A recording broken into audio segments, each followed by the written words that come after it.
അസ്ലം, ഇപ്പോൾ PV അൻവറിനെ ആശുപത്രിയിൽ എത്തിച്ചിരിക്കുകയാണോ മെഡിക്കൽ പരിശോധനയ്ക്കായി? നമുക്ക് ലഭിക്കുന്ന വിവരം അനുസരിച്ചിട്ട് വൈദ്യ പരിശോധനയ്ക്ക് വേണ്ടി നിലമ്പൂർ ആശുപത്രിയിൽ എത്തിച്ചിരിക്കുന്നതാണ്. കാരണം നേരത്തെ അതിന് അറസ്റ്റ് മെമ്മോ ഉൾപ്പെടെയുള്ള നടപടികൾ പൂർത്തിയാക്കിയാൽ അറസ്റ്റ് രേഖപ്പെടുത്തി എന്നുള്ള കാര്യം സാങ്കേതികമായി കഴിഞ്ഞു. സ്വാഭാവികമായിട്ടും വൈദ്യ പരിശോധനയ്ക്ക് വേണ്ടിയിട്ട് നിലമ്പൂർ ആശുപത്രി എത്തിച്ചിരിക്കുകയാണ്. ഇനി തുടർന്ന് മജിസ്ട്രേറ്റിന്റെ വീട്ടിലേക്ക് കൊണ്ടുപോവുകയും അത് റിമാൻഡിലേക്ക് പോവുകയുമായിരിക്കും ചെയ്യുക. PV അൻവറിന്റെ എതിരായ ലക്ഷ്യമെന്ന് പറയുന്നത് വനം വകുപ്പ്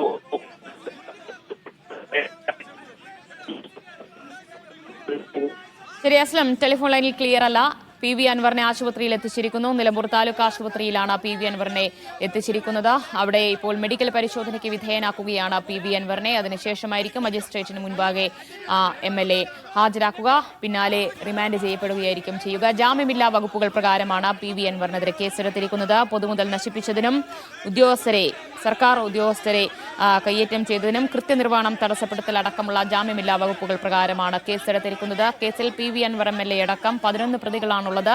PV അൻവറാണ് ഒന്നാം പ്രതി എന്ന് തന്നെയാണ്. അതുകൊണ്ട് തന്നെയാണ് ആദ്യത്തെ അറസ്റ്റ് PV അൻവറിൽ തന്നെ ഉണ്ടായിരിക്കുന്നത്. PV അൻവറിന്റെ ഒതായിലെ വീട്ടിലെത്തിയാണ് സംഘം അറസ്റ്റ് രേഖപ്പെടുത്തിയിരിക്കുന്നത്. അതിനാടകീയമായി തന്നെയായിരുന്നു അറസ്റ്റ്. വൻ പോലീസ് സന്നാഹമാണ് PV അൻവറിന്റെ വീട് വളഞ്ഞത്.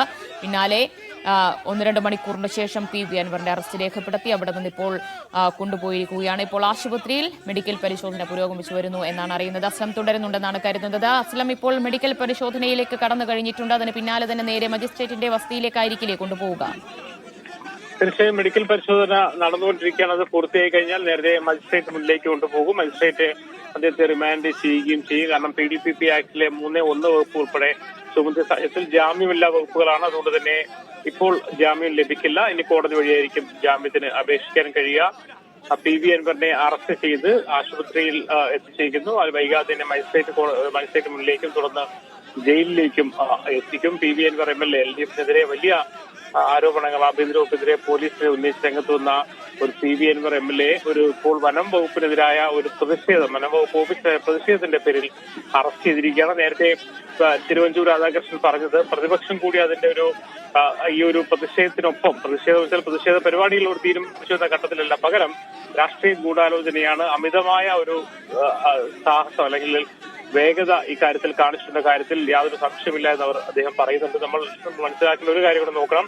കാരണം കണ്ണൂർ ADM നവീൻ ബാബുവിന്റെ ആത്മഹത്യ പ്രേരണ കുറ്റം ചുമത്തി പ്രതി ചേർത്ത PPGB എന്ന് പറയുന്ന കണ്ണൂരിലെ ജില്ലാ പഞ്ചായത്ത് പ്രസിഡന്റ് CPM നേതാവിനോട് പോലീസ് സ്വീകരിച്ച സമീപനം നമുക്കറിയാം. പരമാവധി അവസരങ്ങൾ നൽകി ജാമ്യാപേക്ഷ എല്ലാം തള്ളിയതിനു ശേഷം മാധ്യമപ്രവർത്തകരോട് പോലും കാണിക്കാത്ത രീതിയിൽ പിന്നെ ആശുപത്രിയിൽ കൊണ്ടുപോകുന്ന ഒരു ദൃശ്യങ്ങൾ നമ്മൾ കണ്ടതാണ്. എത്രത്തോളം കാത്തിരുന്നു പോലീസ് എന്ന് നമുക്കറിയാം. ഓരോ കേസിലും പോലീസ് എടുക്കുന്ന സമീപനങ്ങൾ അത് രാഷ്ട്രീയ സമീപനത്തിന്റെ ഭാഗമാണ് എന്ന് വ്യക്തമാകുന്ന രീതിയിൽ തന്നെയാണ് കാര്യങ്ങൾ വന്നിരിക്കുന്നത്. ഇതിപ്പോൾ ഒരു ആദിവാസി യുവാവ് കാട്ടാൻ ആക്രമണത്തിൽ കൊല്ലപ്പെടുന്നു. അതിൽ ആ സമയത്ത് ആക്രമണം നടക്കുമ്പോൾ വനം വകുപ്പിന്റെ ഭാഗത്ത് നിന്ന് വേണ്ടത്ര നടപടികൾ വേഗത്തിൽ ഉണ്ടായില്ല എന്ന പ്രതിഷേധം ഉണ്ടാവുന്നു. സ്വാഭാവികമായിട്ടും ഇതിനു മുമ്പ് തന്നെ കാട്ടാൻ ആക്രമണങ്ങൾ വലിയ പ്രതിഷേധത്തിനിടയാക്കിയാണ്.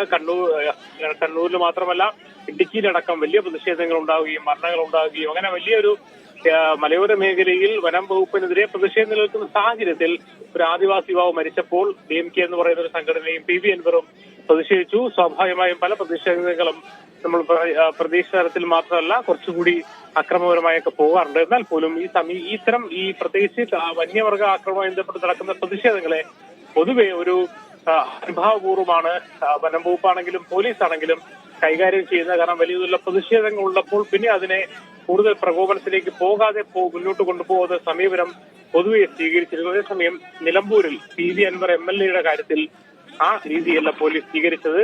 ഏറ്റവും ആദ്യ അവസരത്തിൽ തന്നെ PV അൻവറിനെ ജയിലിനകത്ത് ആക്കാനുള്ള ഒരു ശ്രമം PV അൻവർ ഉൾപ്പെടെ 11 പേർക്കെതിരെയാണല്ലോ കേസെടുത്തിട്ടുള്ളത്. ഇന്നിപ്പോൾ അൻവറിന്റെ അറസ്റ്റ് മാത്രമേ രേഖപ്പെടുത്തിയിട്ടുള്ളൂ എന്നാണോ അറിയുന്നത്? നിലവിൽ അൻവറിന്റെ അറസ്റ്റ് മാത്രം രേഖപ്പെടുത്തിയിട്ടുള്ളത്. കാരണം ബാക്കി DMK പ്രവർത്തകർ അറസ്റ്റ് രേഖപ്പെടുത്തിയ നമുക്ക് വിവരം ലഭിച്ചിട്ടില്ല. സ്വാഭാവികമായിട്ടും ഇത്തരത്തിൽ കേസൊക്കെ വരുമ്പോൾ വളരെ മെല്ലെയായിരിക്കും അറസ്റ്റുകളിലേക്ക് വരിക. കാരണം അവർക്ക് നോട്ടീസ് വരികയും ഹാജരാവാൻ ആവശ്യപ്പെടുകയും തുടർന്ന് അങ്ങോട്ട് അറസ്റ്റ് ചെയ്യുകയാണ് ചെയ്യുക. അല്ലാത്ത സാഹചര്യത്തിൽ മാത്രമാണ് പോലീസ് അല്ലെങ്കിൽ ഇത്തരത്തിൽ വീട് വളഞ്ഞ് അറസ്റ്റിലേക്കൊക്കെ പോവുക. അതേസമയം നമുക്കറിയാം സർക്കാർ ഈ അടുത്തായി ഇത്തരം കാര്യങ്ങൾ ചെറിയൊരു യൂത്ത് കോൺഗ്രസ് പ്രസിഡന്റായ രാഹുൽ മാങ്കൂട്ടത്തിനെ വീട് വളഞ്ഞ് അറസ്റ്റ് ചെയ്ത് നമ്മൾ ഓർമ്മിക്കുന്നുണ്ട്. സമാനമായ രീതിയിൽ. പക്ഷെ അതിനും അതും കുറച്ച് ദിവസം കഴിഞ്ഞിട്ടാണെങ്കിൽ ഇത് അങ്ങനെയല്ല, വളരെ പെട്ടെന്ന് തന്നെ ഇന്നാണ് പ്രതിഷേധം നടക്കുന്നത്. ഇന്നാണ് ആ ആദിവാസി യുവാവിന്റെ മൃതദേഹം അടക്കിയതിനു ശേഷം, അതായത് വളരെ പെട്ടെന്ന് തന്നെ അക്കാര്യത്തിൽ ഒരു വളരെ വേഗത ഏറിയ ഒരു നടപടി പോലീസിന്റെ ഭാഗത്തുനിന്ന് ഉണ്ടായിരുന്ന കാര്യത്തിൽ സംശയമില്ല. അതുകൊണ്ട് തന്നെ ഇക്കാര്യത്തിൽ അസ്ലം, ജാമ്യമില്ലാ വകുപ്പായതുകൊണ്ട് തന്നെ ഇന്ന് രാത്രി PV അൻവറിന് ജയിലിൽ തന്നെ കഴിയേണ്ടി വരും. തീർച്ചയായും ജയിലിലേക്ക് തന്നെ റിമാൻഡ് ചെയ്യും. കാരണം CDPP ആക്ട് വന്നു കഴിഞ്ഞാൽ ആദ്യഘട്ടത്തിൽ ജാമ്യം ലഭിക്കില്ല. സ്റ്റേഷൻ ജാമ്യമോ മജിസ്ട്രേറ്റുകളിൽ പെട്ടെന്നുള്ള ജാമ്യം ലഭിക്കില്ല. പകരം അദ്ദേഹം ജയിലിൽ തന്നെ പോകാൻ തന്നെയാണ് സാധ്യത. നാളെ വീണ്ടും കോടതിയെ സമീപിച്ച ശേഷമേ അക്കാര്യത്തിൽ രണ്ടാമതൊരു ജാമ്യത്തിന്റെ കാര്യത്തിലേക്ക് വിശദമായ വാദം കേട്ടതിന് ശേഷം മാത്രമേ ലഭ്യമാകുകയുള്ളൂ. മാത്രമല്ല പോലീസുകാരെ ആക്രമിച്ച അടക്കം ഗുരുതരമായ കുറ്റങ്ങൾ FIR-ൽ തന്നെ ഉൾപ്പെടുത്തിയിട്ടുണ്ട്. BNS-ന്റെ വിവിധ വകുപ്പുകൾ, ഗൂഢാലോചന ഉൾപ്പെടെയുള്ള വകുപ്പുകളൊക്കെ തന്നെ ചുമത്തിയിട്ടുണ്ട്. അതുകൊണ്ട് തന്നെ പെട്ടെന്ന് ജാമ്യം ലഭിക്കാത്ത തരത്തിലാണ് ഒരുപക്ഷെ പോലീസ് കേസ് ഫ്രെയിം ചെയ്തതെന്ന് വേണമെങ്കിൽ പറയാൻ നമുക്ക് പറ്റുന്ന രീതിയിലാണ് കാര്യങ്ങൾ. അതുകൊണ്ട് തന്നെ പെട്ടെന്ന് അദ്ദേഹം ജാമ്യം കിട്ടുമോ എന്നറിയില്ല. അദ്ദേഹം തന്നെ പറയുന്നുണ്ട് തന്നെ ഏതെങ്കിലും കേസിൽ ഉൾപ്പെടുത്തി ജയിലിലാക്കുമെന്ന് പറയുന്നുണ്ട്. ഇപ്പോൾ ഇറങ്ങുമ്പോൾ പോലും അദ്ദേഹം പറയുന്നുണ്ട് ജയിലിൽ വെച്ച് തന്നെ കൊലപ്പെടുത്താൻ ശ്രമിക്കുമോ എന്ന ആശങ്ക കൂടിയുണ്ട്. കാരണം അങ്ങനെ പലരെയും ജയിലിനകത്ത് വെച്ച് വകവരുത്തിയിട്ടുള്ളതാണല്ലോ എന്ന് പറയുന്നുണ്ട്. ജീവനോടെ പുറത്തു വരികയാണെങ്കിൽ അപ്പോൾ കാണിച്ചു തരാം എന്നാണ് അദ്ദേഹം പറയുന്നത്. അതായത് വലിയ ഗുരുതരമായ ആരോപണങ്ങൾ പോലീസിനെതിരെ ഉന്നയിച്ചുകൊണ്ട് തന്നെയാണ് അദ്ദേഹം അതുപോലെ തന്നെ അറസ്റ്റ് വരിക്കുന്നതിന് മുൻപ് പോലീസ് സ്റ്റേഷനിലേക്ക് പോകുന്നതിന് മുൻപ് PV അൻവറിന്റെ പ്രതികരണം കൂടി ശ്രദ്ധേയമാണ്. അസ്ലം, ഭരണകൂട ഭീകരത, മോദിയേക്കാൾ വലിയ ഭരണകൂട ഭീകരതയാണ് ഇവിടെ എന്ന തരത്തിൽ പിണറായിയെ ലക്ഷ്യം വെച്ചുകൊണ്ടുള്ള വിമർശനം തന്നെയാണ് PV അൻവറിൽ നിന്നുണ്ടായിട്ടുള്ളത്.